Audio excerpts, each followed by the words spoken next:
ప్రభుత్వ పెన్షనర్ల ఘోష తగిలే బీఆర్ఎస్ ప్రభుత్వం అధికారం కోల్పోయిందని Malkajgiri parliament Congress party incharge Sunitha Mahender Reddy అన్నారు.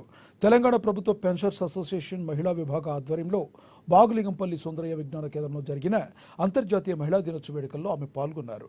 గతంలో కాంగ్రెస్ ప్రభుత్వం శ్రీలింగంపల్లి, గోపన్నపల్లిలో ప్రభుత్వ ఉద్యోగులకు కేటాయించిన భూమిని బీఆర్ఎస్ అధికారంలోకి వచ్చాక లాక్కుందని విమర్శించారు.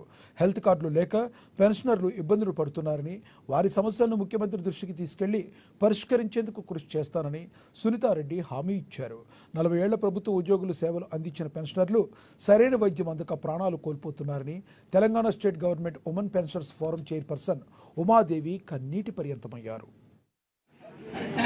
గతంలో కేసీఆర్ గారు నిజంగా చాలా అధ్వానంగా వీళ్ళని ఇబ్బంది పెట్టిన మాట వాస్తవం. ఇట్లా చాలా మంది బలైపోయినారు గత గవర్నమెంట్ లో. ఇప్పుడు మాత్రం గౌరవ ముఖ్యమంత్రి రేవంత్ రెడ్డి గారి దృష్టికి తీసుకెళ్లి ఈ ప్రాబ్లం సాల్వ్ చేయమంటున్నారు. వాళ్ళ ల్యాండ్ ఇష్యూస్ వాళ్ళు గతంలో 2002 సంవత్సరంలో వాళ్ళు పే చేసినట్టు ల్యాండ్ కి అది వీళ్ళకి అలాట్ చేయకుండా ఇప్పుడు గవర్నమెంట్ ల్యాండ్ అని అప్పుడు గత గవర్నమెంట్ లో కేసీఆర్ గారు పెట్టడం జరిగింది. వీళ్ళు చాలా లాస్ అయిపోయినారు. అది వేరే దగ్గర కొనుక్కుంటే నిజంగా వాళ్ళకి ఇంకా ఎక్కువ డబ్బులు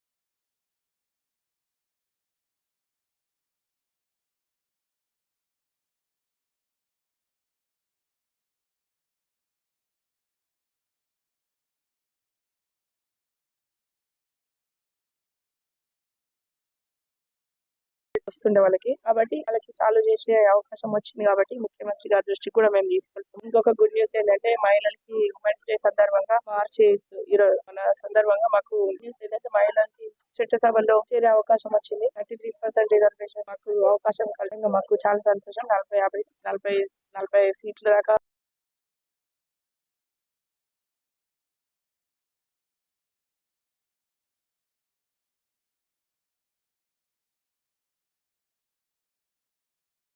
ఎమ్మెల్యేస్ కాబోతున్నారు. అందరు సిద్ధంగా ఉండాలని చెప్పడం జరిగింది. ఇప్పుడైనా ఎలక్షన్స్ రావచ్చు కాబట్టి అందరు మహిళలకు మంచి అవకాశం వచ్చాలి, సంతోషించదగ్గ విషయం. 2018 వరకు ఎంత తిరిగినా మాకు అవకాశం ఇవ్వలేదు.